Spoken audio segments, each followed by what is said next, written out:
All right, welcome back to the Too Tall Sports Podcast. My next guest is a baseball writer and co-director of IBWAA, which is the Internet Baseball Writers Association of America. He also writes for Baseball Prospectus, OTB Baseball, and the Bronx Pinstripes, which is about the Yankees, of course. He's a teacher and a union president. Quite the bio that he has. He is Dan Epstein. What's going on, Dan? Thanks for being on the show. Hey, Brad, how you doing? Thanks for having me on. Yeah, man, definitely. Glad to have you. Glad I could track you down. And I always love to get baseball writers in here because, they always got details and deep thoughts about their teams and stuff like that. So, of course, being a Yankee fan on your end as well, I want to get your thoughts on all things baseball. Yeah, the interesting thing about that is none of us are ever happy. Right. You ever notice that? It's like it doesn't even matter which team you root for. You're just unhappy. I guess Braves fans are happy at the moment, but that won't last long. Anyway, we're just unhappy people. You know what? I agree with you. I'm a Dodger fan, grew up a Dodger fan. So, okay. But I will say, I think, and we can talk about this in a little bit, but to see the Astros not win, I think we're all very happy about that. Yeah, sure. That's good. Yeah, we can take some joy in that. Yeah. I did want, before we get to a little bit of your background, I did want to start just off the top with the World Series. So obviously the Braves had an improbable run, 88 win team. They lose Acuna Jr. earlier in the year, and they make all these deadline acquisitions during the trade deadline. What are your thoughts on how the Braves did all this and eventually win the World Series? It's extremely impressive that they could lose one of the 5 best players in the sport. Yeah. And then go on this incredible run and somehow get better afterwards. They weren't an 88 win team. Yeah. But I don't remember the exact date, but if you look at the last 2 months of the season, they were on a, 100 win pace or something like that. So they were playing better baseball than that for the majority of the second half, and then obviously in the postseason. So right. They didn't they came in with 88 wins, but they were better than an 88 win team. That being said, every playoff series is a crapshoot in and of itself.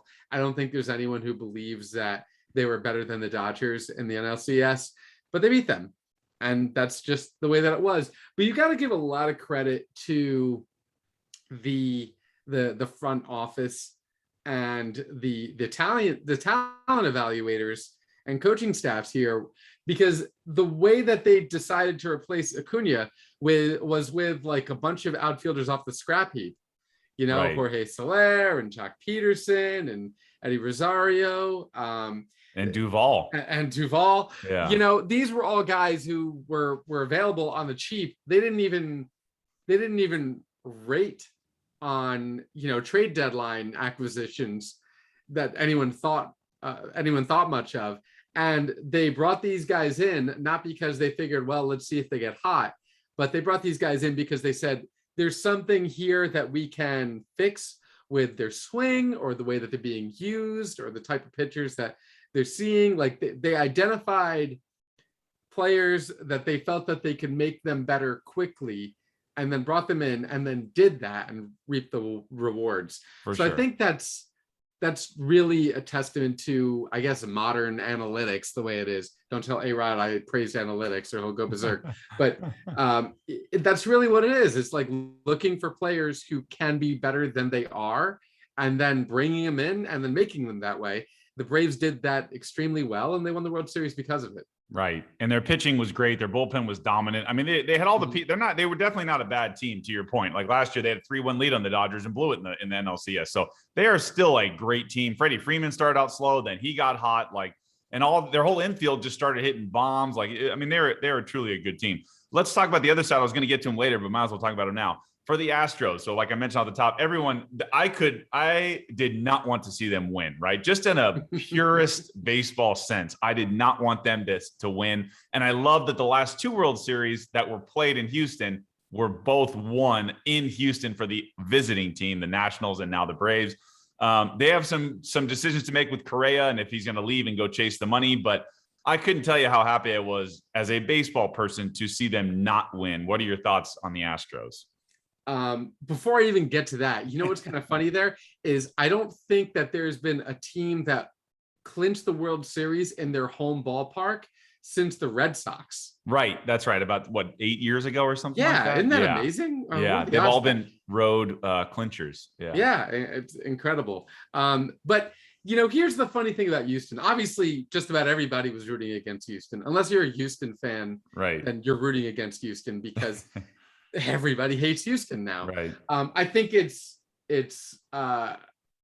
funny, but like, kind of laughing at the end of the world as everything is deteriorating funny that we all like the Astros and Astros fans have just so quickly adopted this everybody's against us, us against the world persona. And I guess they sort of have to do that, like whatever gets you going as a professional athlete. But come on, like nobody forced them to do this. Like there's not an us against the world, like you're the underdogs kind of thing. It's like, no, you were caught red-handed cheating. So yes, everybody's against them, but with good reason. Yeah. And everyone was glad to see them not win, which great, that's nice. Yeah. The funny thing about it, also, end of the world kind of thing, being as you mentioned, I write for Bronx Pinstripes, so I write about the Yankees. They're my team, and of course the Yankees are in dire need of a shortstop.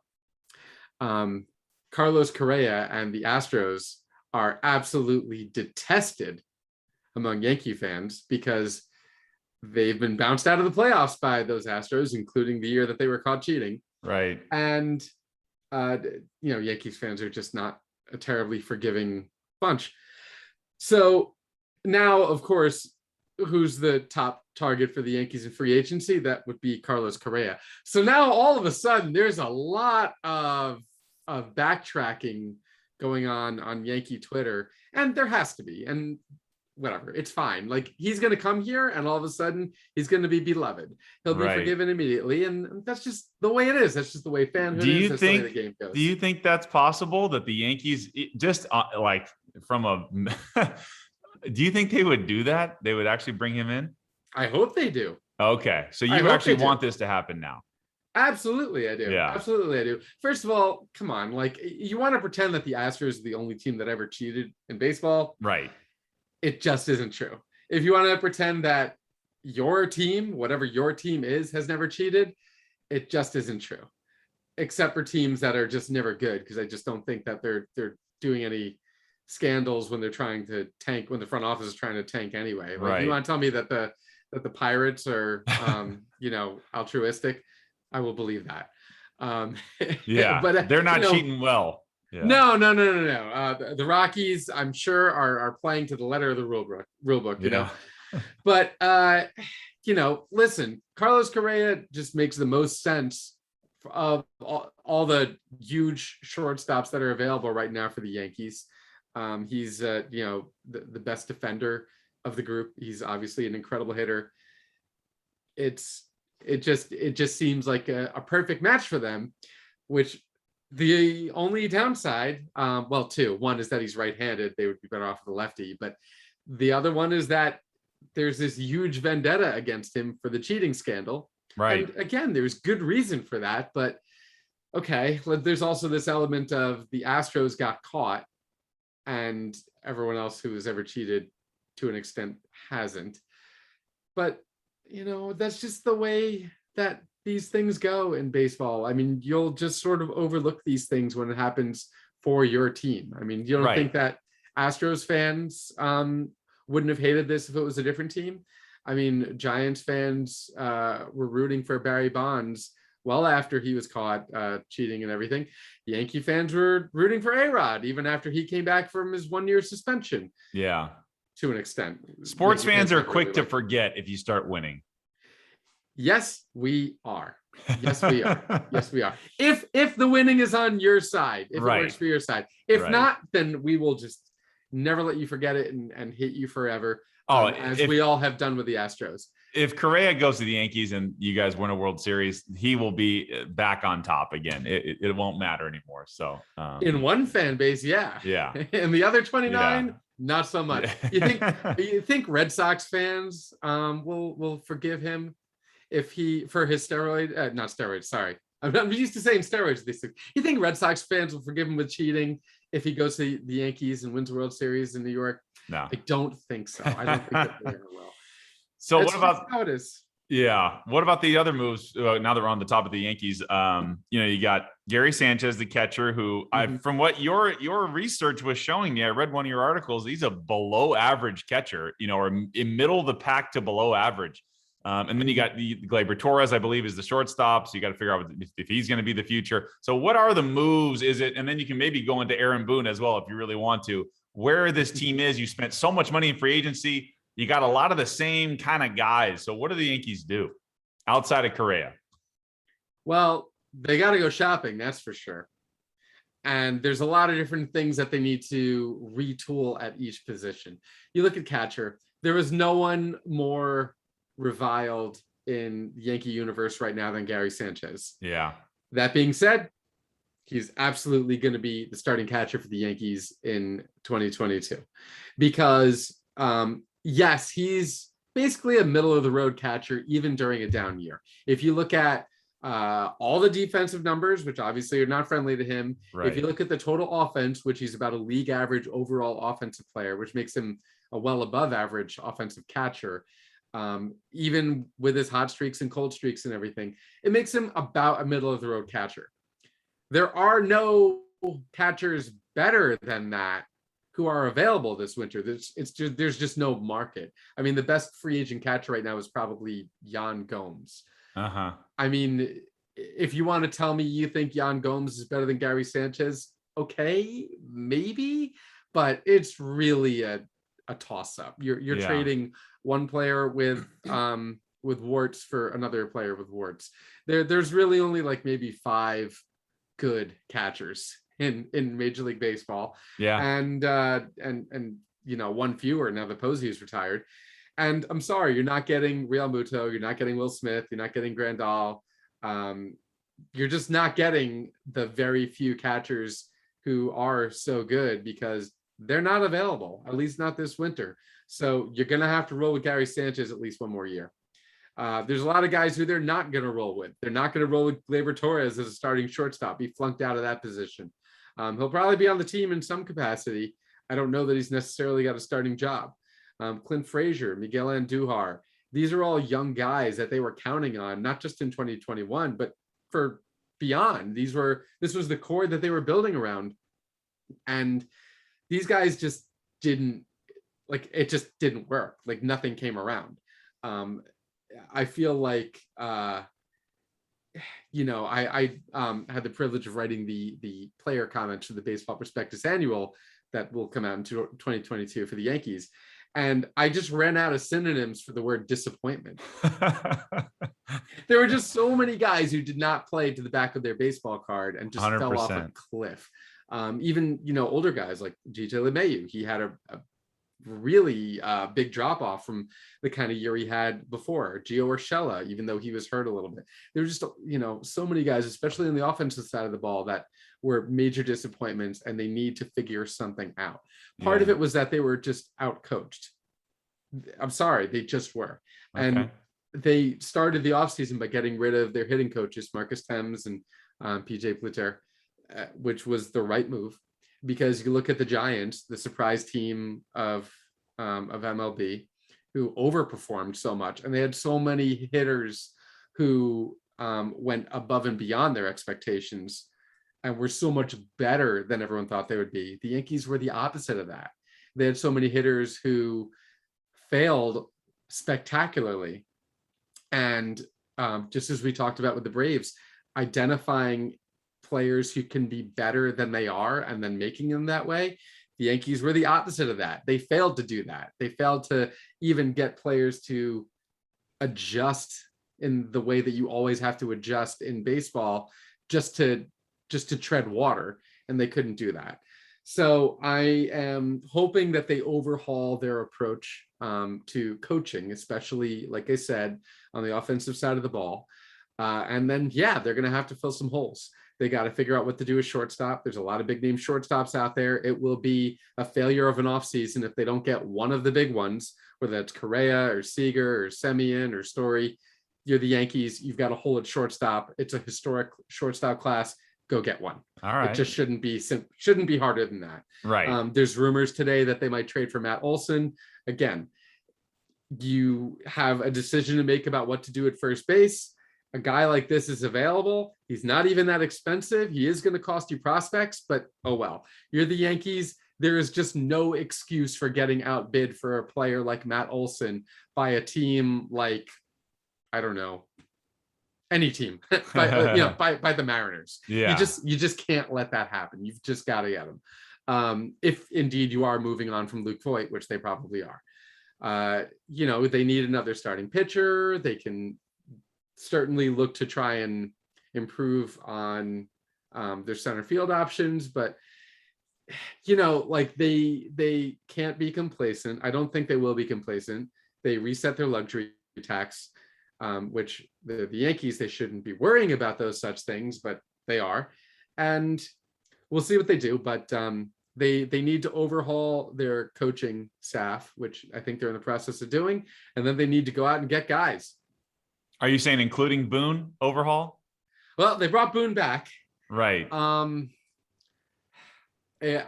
would not have if I was running the show, but it's more important to me that they got rid of their hitting coaches and their third base coach. They had the most outs at home plate of any team in baseball this season, and they're going in different directions there, which is important.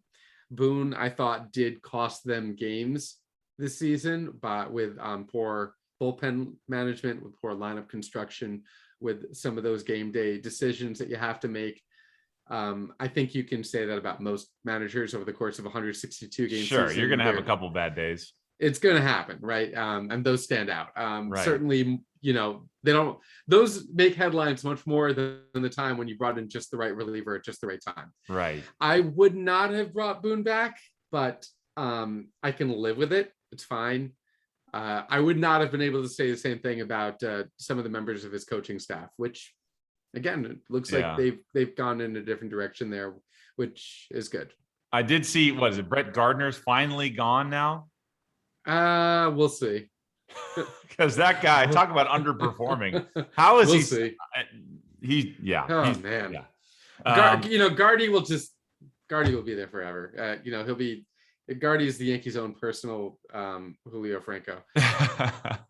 The other issue is not to drill on the Yankees, but I guess the last thing on them for the moment, as far as the current team goes, they have so many injuries. This is a common problem with them. I mean, Stanton barely stays on the field. You had Gallo. They're all a bunch of the same type of guys too, right? You got big boppers: Gallo, Judge, Stanton, Voit. They got big hitters. It's just, I don't know. Judge I like, but the rest of them, man, I don't know. Well, Judge and Stanton did stay on the field this year, and that really, if you're looking at the lineup, that was the biggest success, was that Judge and Stanton were healthy. Yeah, and I think that the two of them and LeMahieu led the team in plate appearances. So great, good, but Aaron Hicks had season-ending surgery for the second time in 3 years, in the first 3 years of a 7-year contract extension. Luke Voit led the major leagues in home runs in 2020 for whatever 2020 was worth. And then, had this big spring training and everyone was ready to go for him. And then as soon as they were ready to break camp, torn meniscus. And then by the time we finally got his legs under him, we traded for Anthony Rizzo. Yeah. So he was just finally ready to go, and nope, we don't have playing time for you. Injuries have been a big problem for this team. There was one point in the year where they just didn't have any outfielders. Part of that was COVID. There was a couple of different COVID outbreaks. Yeah. Gio Urshela had some injuries that sapped his production. They just the last couple of years, I think each year, like 2019 and 2020, they had the most IL days in the majors of any team. I don't know what it was this year, but I don't know. I guess the training regimen is also something that sort of needs to be overhauled. Part of it is that their team, their roster trends older and more experienced than some of the older rosters. That's just their model, for team building. I mean, the Rays have a model that trends a lot younger. The Yankees have a model that trends older. I don't think that one is worse than the other. If you do it, like, both can be done well. But I don't know if the injuries are a part of that. Who knows? Gotcha. Okay. I want to transition to you being the co-director of the IBWAA, which is the Internet Baseball Writers Association of America, not to be confused with the regular Baseball Writers Association of America. So tell us when you decided to take it over and what it's all about, and kind of what your guys' goal is with that. I guess you'd call it an association. Yes, we would. So the IBWAA has been around since 2009. It was founded by Howard Cole, who's a Dodgers writer. Okay. And it was formed basically as like a parallel to the BBWAA. We're not affiliated with them, but really for years it was just like, okay, well, BBWAA only has these stringent membership standards to let people in, so we're going to let everybody in, and we're going to let everybody vote on our own Hall of Fame and our own awards, and we're going to do it that way. So that was really the impetus behind the association, and Howard grew it from scratch for 11 years or so. And he was looking for a way out, and my partner Jonathan Becker and I, we took it over from him. And that was in May of 2020, and we've just we had some kind of radical ideas about things that we could do to try and grow the impact of the association, because at the time we represented I think about 580 different members, people who write about baseball or cover baseball in some way. Now we're well over 700. We're approaching 750. And we said, okay, let's try some new things out. Let's try and have some virtual meetings, especially since it's 2020 and it was in the middle of the pandemic and we're all learning how to do Zoom anyway. So let's try this. We started a podcast that we did for a while that interviewed a bunch of different IBWAA members. We expanded our voting opportunities. So now we, in addition to Hall of Fame and awards, we also vote for All-Stars and preseason predictions. We and probably the biggest thing that we did was we started our own newsletter, to which any IBWAA member can contribute and participate and write an article, once a month if they so choose. We've got an editorial team which is fantastic. They're amazing, and we it's a subscription-based newsletter on Substack, and we use that money to pay the writers and pay the editors at least something. So we're firm believers in that. But that's been a big hit. That's gone off really, really well. So, and just doing a bunch of different other things, whatever we can do to try to grow the footprint on behalf of our members and try to, uplift and promote the baseball writing community. We've developed some really cool partnerships with, we have a partnership with Sabre, which needs no introduction, incredible organization.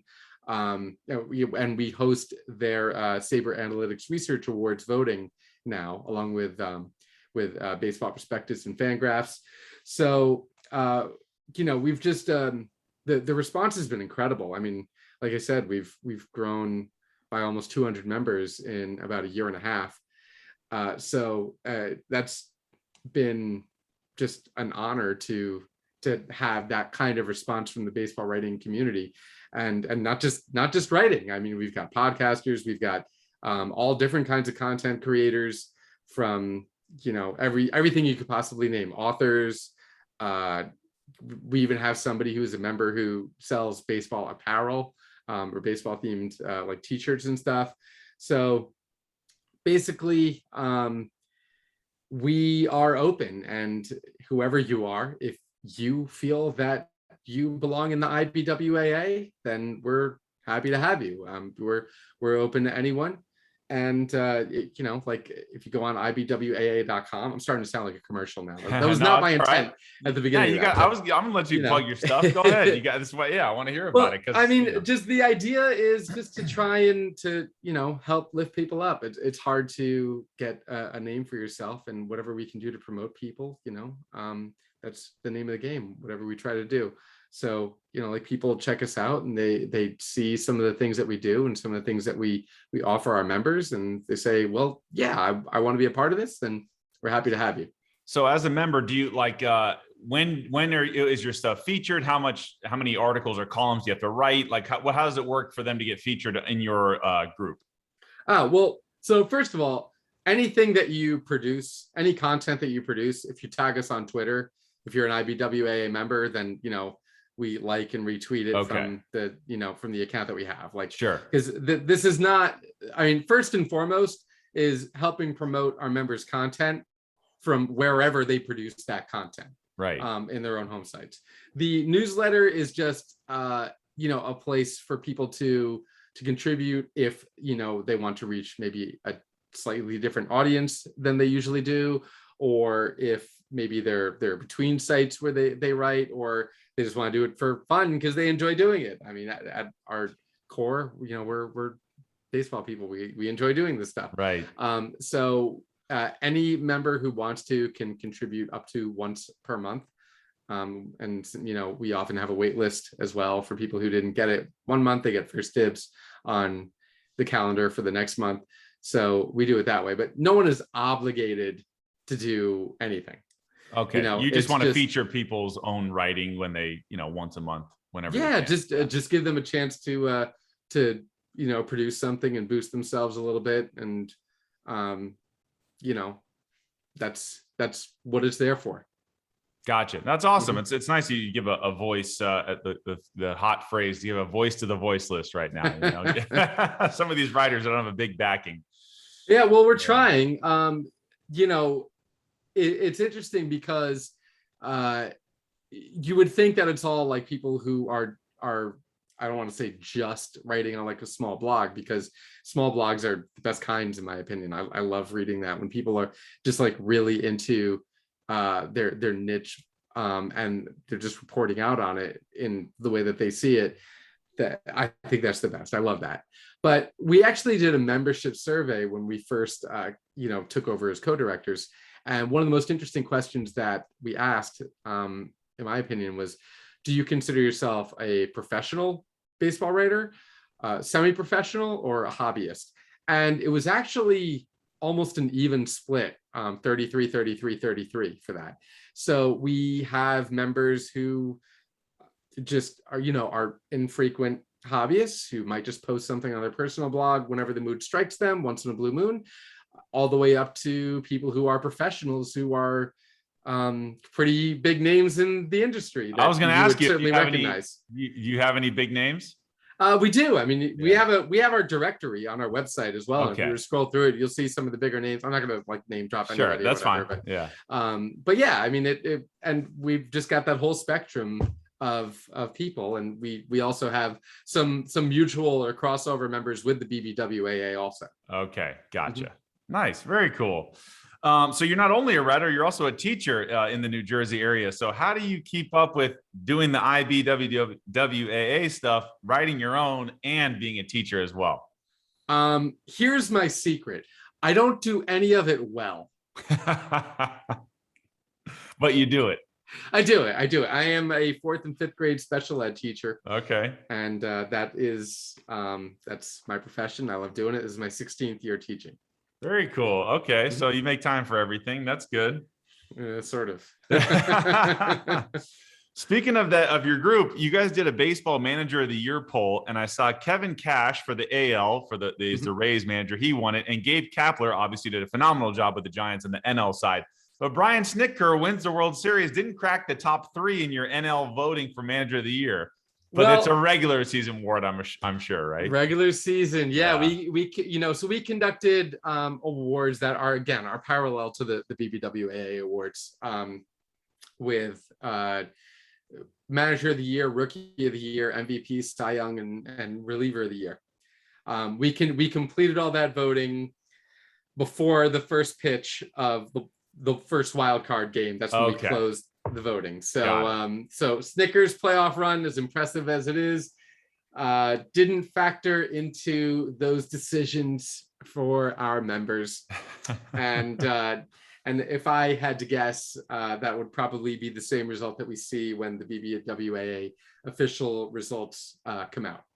Got it. Okay. Now, who do you have for who won your? I didn't see your MVP voting. Did you guys already have that? We did. Yeah. The winners were Shohei Ohtani and Bryce Harper. Okay, totally. I'm with you on those. I think that's fair. Yeah. Well, those are actually reasonably close. Personally, I don't get how there's even a discussion of the AL. I mean, how as great as Vlad is, and as wonderful as the season as he had, nobody has ever done what Ohtani does. I agree. We can go on. We can talk for hours about Ohtani, and many people frequently have. You don't need me to rehash it, but how he, if he's not the MVP, we need to shut everything down. Forget it. Come on. NL MVP is a lot closer between Harper and Soto and Tatis.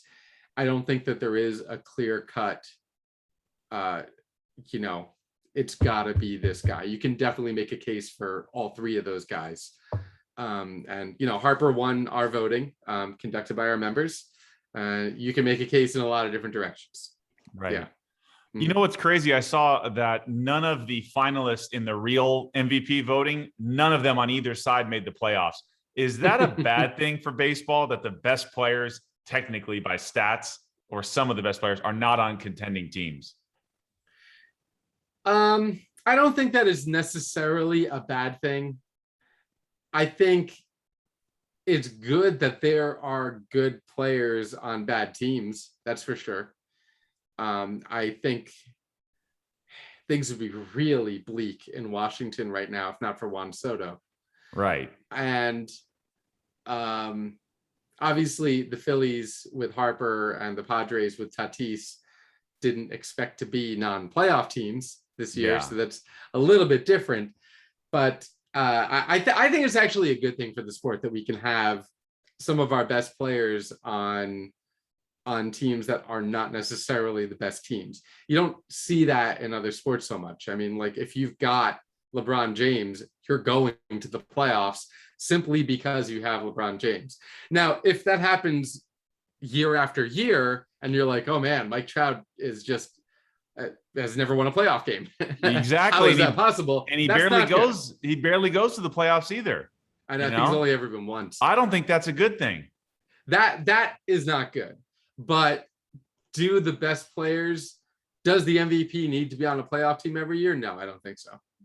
I think that's true. The best player in the sport probably should be in the playoffs sometimes. Right. Now, obviously, we didn't get a healthy Trout with Ohtani's MVP caliber season. So we missed on that. And plus, honestly, the Padres, I don't know, they just straight up collapsed. So they have the team that they should be in, contention. But even the Blue Jays, man, they got Simeon. They had Vlad Jr. had a crazy year. They got dudes up there. Bo Bichette.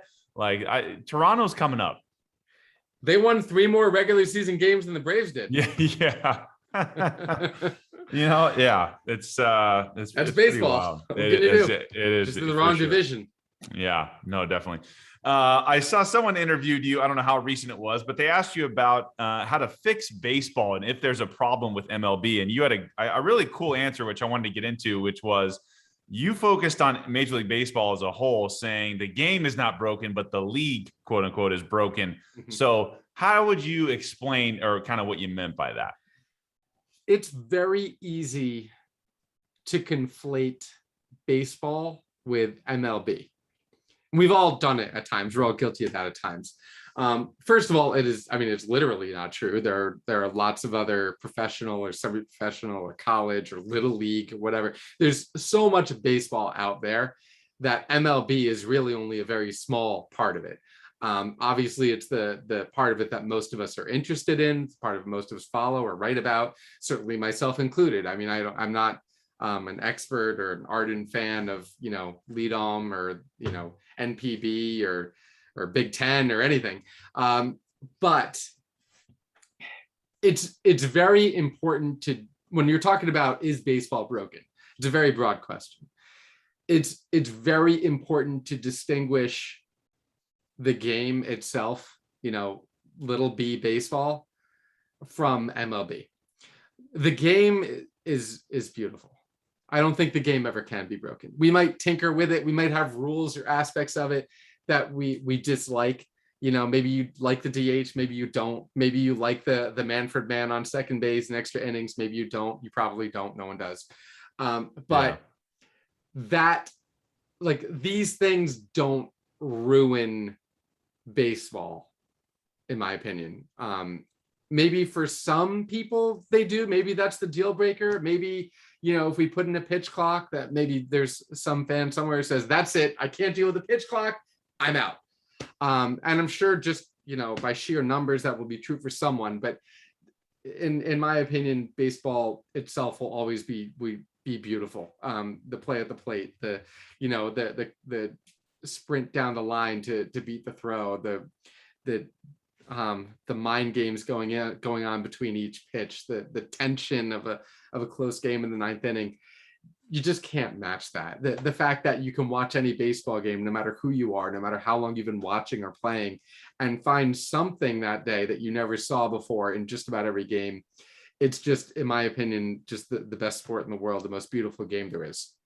That being said, that's all the more reason why we should demand better of its stewards in MLB, because they take this beautiful, wonderful, incredible game and take it for granted and use it to bilk taxpayers out of money for completely unnecessary stadiums that will have no benefit for the community and put communities into debt, like when the Braves built their ballpark and then had to shut down the libraries, or like the Marlins in Miami.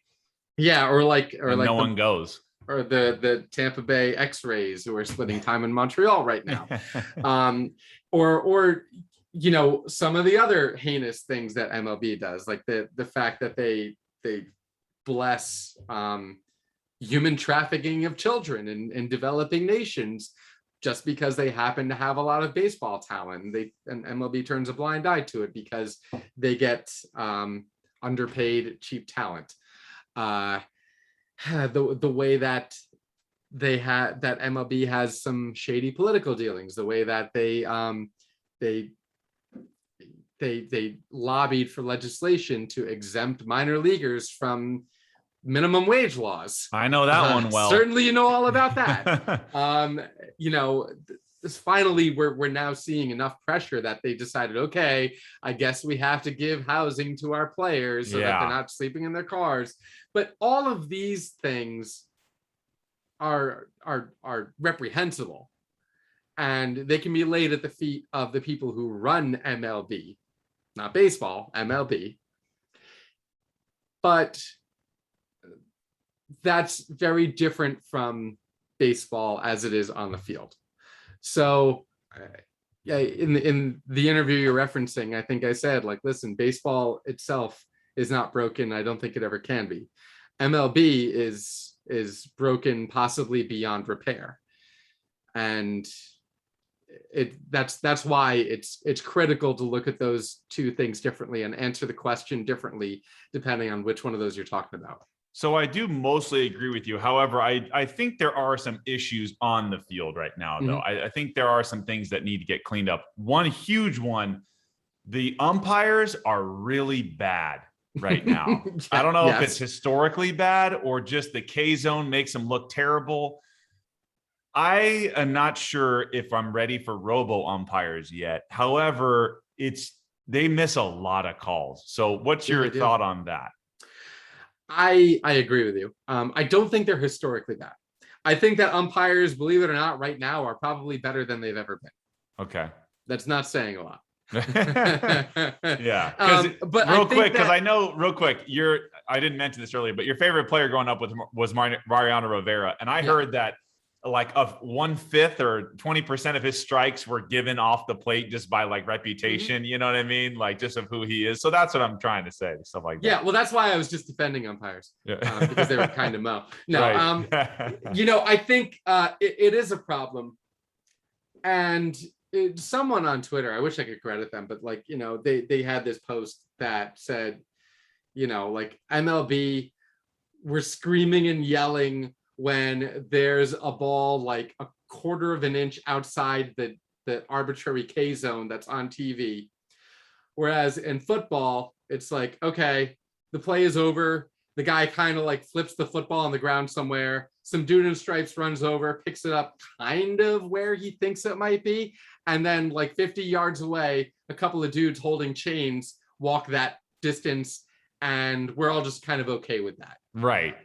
And that's a game of inches too, to an extent. But it's like, you're right. The umpiring isn't good. The errors can be egregious sometimes. I think that it's, we can talk about old umpires and, sepia toned, stories and all that, but I'm sure that they were much worse than the guys who are out there today. Yeah. I don't know what the solution is. I don't think that the technology is there yet to have things go robo. I don't think that we want to slow the game down to that extent for that either. I think that in leagues where they tried this, I think Rob Arthur on Baseball Prospectus did a study on that, or maybe it was, I think it was at the Ringer. Rob Arthur and Ben Lindbergh looked at this and they were like, well, there are actually even worse errors with the robo umps calling the strike zone than there are with the real life umpires. So some of it, you just kind of have to take the good with the bad. That's not easy when it's a big call that blows your game. It's not easy when you get an umpire who just isn't good. You get a Joe West or whatever. I guess. Angel Hernandez, one of those dudes. Angel Hernandez. Some of them are definitely better than others, and have these glaring errors that are very noticeable. Part of it is also that we're better at measuring this stuff now than we ever were before. There are, with the StatCast era, and we can measure each baseball to like the millimeter. That also lets us measure things like umpire strike zones, umpire consistency, things like that, which we really weren't able to do before other than just anecdotally. So you think the technology is making them look worse? The technology is probably making them look worse, but the technology is also probably actually making them better. Yeah, because they're using this as training. I'm sure all the data is training as well. Exactly, but it just makes them look bad sometimes. Yes, I mean, I'm sure. Like, listen, these guys are professionals, and they are the best in the world at what they do, even if it doesn't seem like that at times. I'm sure that they're putting in the work. They're looking at their own games and looking at video. Well, at least I hope they're doing this, looking at video of themselves and saying, all right, I tend to make this call that I need to, be more cognizant of. Certainly, I would think that the pitch framing revolution from, I guess, like 15 years ago now would have been a wake-up call for umpires. Like, whoa, like the value of catchers is predicated on us and us being able to get duped by catchers. Maybe we should look at that. So I do think that umpires, if you look at it, have probably gotten a lot better in the last 10, 15, 20 years. But again, they've got a long, long way to go. Yes. Not a job I would want. No, definitely not. No one, you're hated by somebody, at least half the people. Mm-hmm. As far as other things on the field I wanted to get to. So I'm fine with the universal DH. I think it makes sense. It makes the game go faster. I don't want to watch pitchers hit anymore. And even as a former pitcher, we have no business being up there. Like a couple guys can hit, but let's be real. I want to get your thoughts on that. But also, I'm a fan of the 7-inning doubleheaders. I don't want to see 2 9-inning games. Like, I think the 7-inning doubleheaders, get them in, get them out. It's good. You still get free baseball for 14 innings plus whatever. I'm a fan of that as well. What about the shift? That could be an issue too, taking hits away. Do you think the shift should be allowed? Any thoughts on any of those things? I think Okay, first of all, I have thoughts on all those things. Let's hear them. And more. Okay. I am a fan of the DH. I am a Okay. fan of the universal DH. I think it's Yeah. a long past time for it. I think that we've seen too many pitchers get hurt Yeah. hitting, And then it or takes them a running the long bases. time in between innings, running the base. It's just more time. Sure. We've seen careers end from pitchers doing something that they're really not capable of doing. Right. Jimmy Nelson had his career upended. I remember Chen Ming Wang. Oh, wow. There's a name for you. Yeah, great pitcher for the Yankees. And they were playing an interleague series, and he just like broke his foot rounding the bases or something. Never really pitched again. Careers get ruined. And even if a career isn't ruined, I mean, you can hurt yourself even in a way that's not that serious. Right. And then for all the like, as hard as pitching is to come by, now you're down a guy, especially if it's one of the guys that you're really relying on or spending a lot of money on, because if they're hitting in a game, that probably means they're part of the starting rotation. So it's an unnecessary health risk when pitching itself has become more injury prone as guys throw harder and faster with more movement and all that. That just doesn't need to be there. The gap between pitchers hitting and hitters hitting just continues to widen as pitchers themselves get better at what they do and hitters get better at what they do. And not only that, but I just think that as much of a fun novelty as it is sometimes, 98% of the time it really isn't, and it's just kind of sad, and it just kills a rally that isn't entertaining. Right. So I mean, I know a lot of other people see it the same way. I think a lot of it depends on what kind of team you root for, whether you root for an AL team or an NL team, what kind of baseball you grew up watching, and that's fine. But again, that's our biggest debate going back 50 years now, and whatever they decide to do, I don't think that it's going to kill anybody's fanhood completely.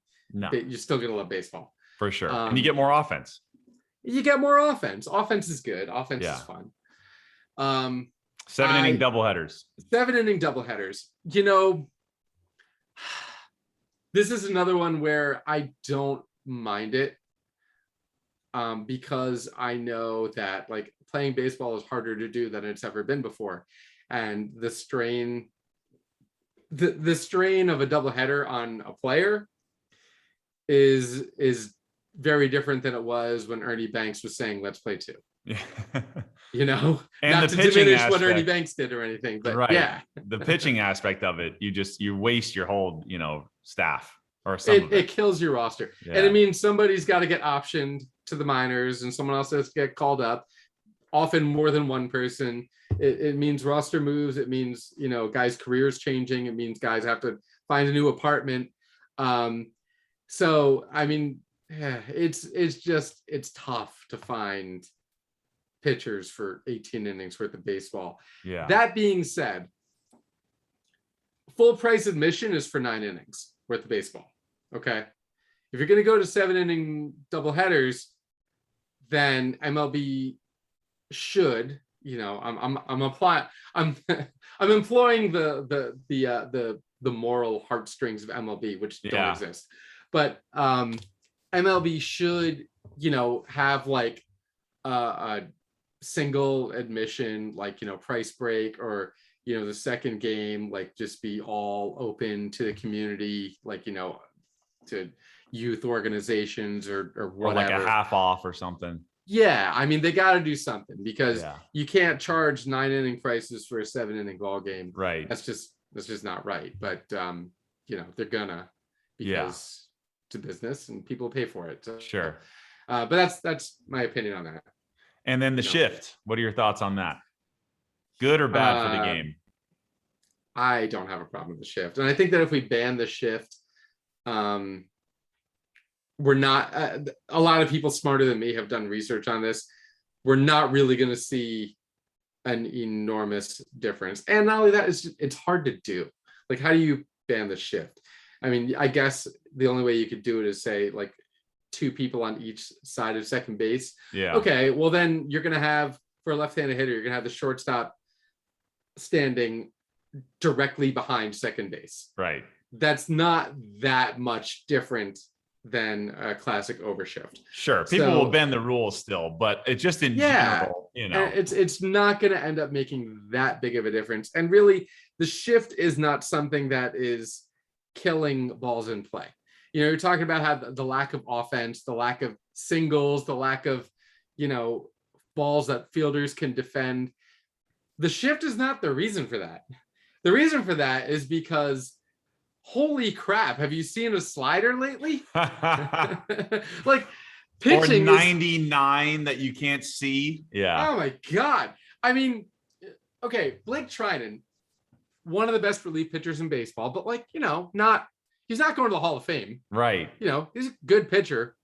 I remember seeing a pitch in the NLCS that he threw that was like 103 with like 19 inches of arm side movement. Yeah. Like a 99 sinker with it's like unhittable stuff. Greg Maddux became one of the top 5 pitchers ever throwing that exact pitch 15 miles an hour slower. Right. Like, pitching is so much better these days. Hitting is better too, but the advances in pitching are off the charts. And of course guys are going to swing and miss more. Of course they're going to strike out more. Right. And not only that, since it's harder than ever to make contact, of course they're going to swing to the fences more because, oh my God, if you get a pitch you can actually hit, like, don't just try to slap it the other way, hit the crap out of it. Yeah. Try and clear the fence. So, I mean, those things, if you want to say that they're bad for baseball because they reduce, balls in play. Well, I don't really know how you fix that without, substantially changing the game itself in ways that we're not going to like. They were talking about backing the mound up farther away from the plate to give the hitter more time to react. It's all about the hitters because they're so bad. They're so far behind, it seems like, at this point. I don't think you want to mess with the mound, man. That's I'm with you. Dangerous precedent. Honestly, here's something that I haven't heard people talk about, but I would like to see as a potential solution for this. Expand the batter's box. Give the hitters like 4 inches more room on all sides. Especially backwards. So that way they get to stand a little bit further back and see it a little bit longer if they so choose. And you're not messing with the dimensions that are in play, and you just kind of give them a little more options. And the other added bonus to this is that we all have stolen bases. The catcher is now further away because you got to back the catcher's box up, right? Correspondingly. So that's a little bit longer throw on the pop time down to second or third. So that's something I would like to see, but I really haven't seen that anywhere. That's just my own harebrained idea. Right. See, that's what I think, getting back to earlier, our discussion about fixing the league, obviously MLB's got its own corporate issues, but the actual game, they're long. The games are still long. It's like, what are we going to do? Like, is just baseball? It's just not America's pastime anymore. Is it as simple as that? Well, first of all, I agree with you. There are definitely things that we can tweak and change about the game on the field. I think there's a difference between saying that it's broken and saying that, we can fix things and change things. There are two separate things. It can still be a great game that we just need to tweak a little bit. And I think that's where we are with it as far as the game on the field. But I think, I don't know if it's America's pastime anymore. It's not its most popular sport, but it's still very popular. I think that we get into a bit of like our own shell game with some of this game length stuff, where we create a bigger problem for ourselves than we should. If MLB, and I really don't believe MLB is serious about reducing game length. I think they give it a lot of lip service, they do. But they're not serious about it. If they really wanted to reduce it, the only meaningful way to do it is to reduce the advertisements, and they're just simply not going to do that. Right. The evidence of this is that while they talk about regular season game length all the time, they're like, oh, well, we shaved, I don't know, 74 seconds off the average game length. Look how proud we are. then you get to the postseason, and all of a sudden the average game length goes from, I don't know, like 305 to 345. And why is that? Well, you do have some more pitching changes, but mostly it's because you've got more advertisements and longer commercials. Okay. You want to make money on it, like, fine, that's your prerogative, it's a business, okay, Right. but then don't go complaining about game length, because your most marketable, most important games of the year on national television, postseason baseball, when you should have the most interest, are not ending until after midnight on the East Coast, where 48% of the national population lives. So I'm sorry, I don't know what your ulterior motive here is, but you're just not serious about game lengths, because the only thing you can really do about it is cut advertisements. But instead, they're going to just try to do what they always do and find ways to blame the players and, you know, use it as leverage in negotiations with them. That's a great point. I know hopefully we don't have another CBA issue this offseason. Yeah. Oh, hey, you know what was great? Remember in 2020 when during the draft, MLB made a huge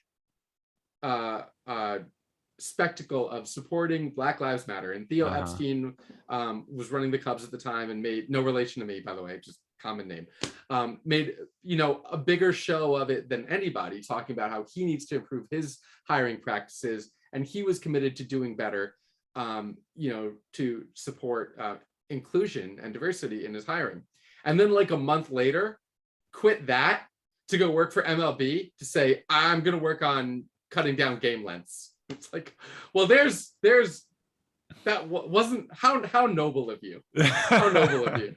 You know, you could have actually made a difference in promoting people of color and women to get into the industry. And you're like, nah, I got to figure out how to make games, you know, 44 seconds shorter. So ridiculous. Yep. Random question. What is maybe one or two of your favorite columns you've ever written? Stories you know, some of your favorite baseball stories you've ever written about or covered? Well, the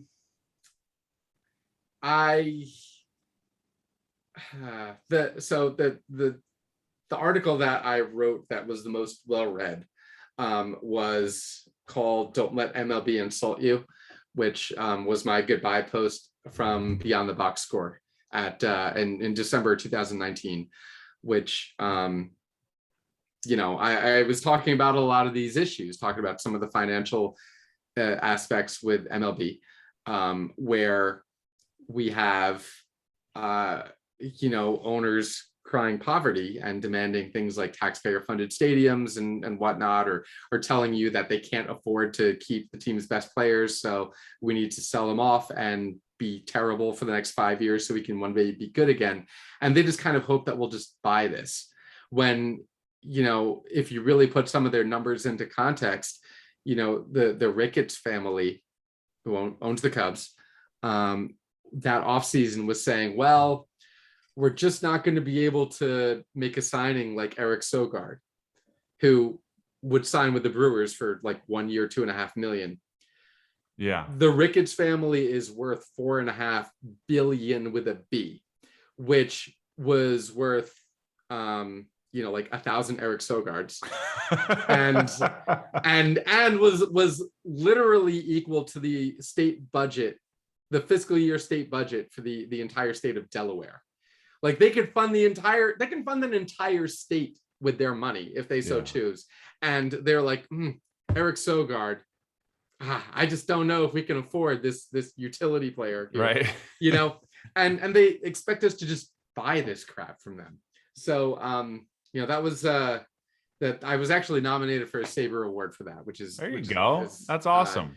You know, a highlight of my career as a writer. So yeah. that was also my I Quit piece from Beyond the Box Score, and I didn't win the Saber Award, so I became both a quitter and a loser with that one piece of writing, which is the best piece of writing I ever did. There you go. You got to go out with a bang, right?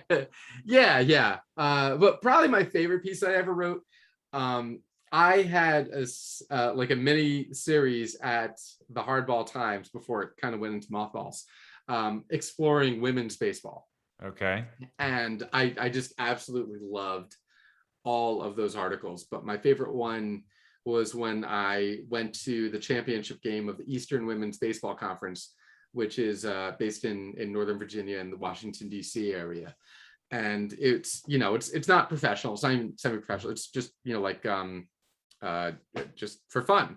It's like a softball league almost, but like obviously a little more. But baseball, level. Yeah. And it was like, it was at a high school field in Northern Virginia somewhere. And there were more people in the dugouts than there were in the stands, but like that didn't matter. It was just it was this incredible baseball game, like tense all the way through innings 1 through 9. And it was a championship game, and these players were just absolutely as into it as the Braves and Astros were in the World Series, for just very little fanfare, just purely for love of the game. And I was able to do some interviews with some of the different players there, and just incredible people, every single one of them. One of them, I remember, the catcher for the winning team. I was speaking to her, and she hadn't even like taken her mitt off yet. And then she took off her mitt. She had a splint on 2 of her fingers. She caught a championship baseball game with a broken finger for no money, for no fanfare, for no recognition. I'm not sure they even had a trophy. Or no, they did have a trophy, but like, it was just like, yeah, I'm got my day job and I'm a mother of 6, and I've got this broken finger, but we do have another catcher who would be really, really good, but she also plays another position. It would be a strain on our defense elsewhere. So yeah, I had to do this. My doctor wasn't happy with me. I'm like, are you kidding me? What? Right. I mean, it was so amazing. And and the other thing that just blew my mind about it is that was just about the highest level of women's baseball in the most baseball crazed country in the world.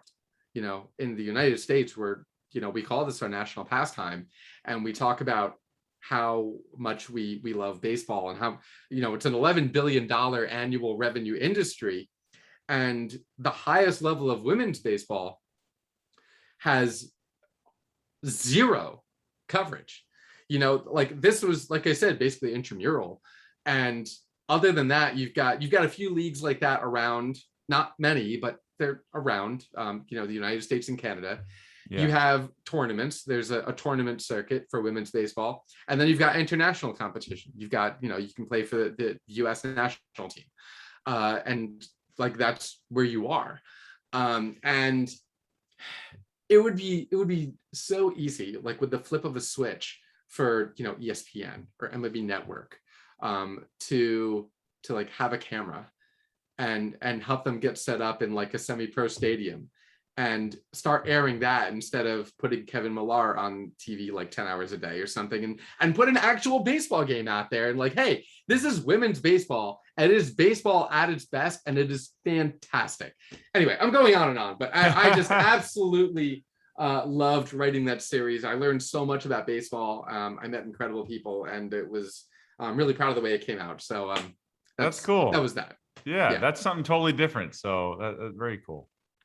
Last question for you. As far as IBWAA, what's anything you're looking forward to in 2022?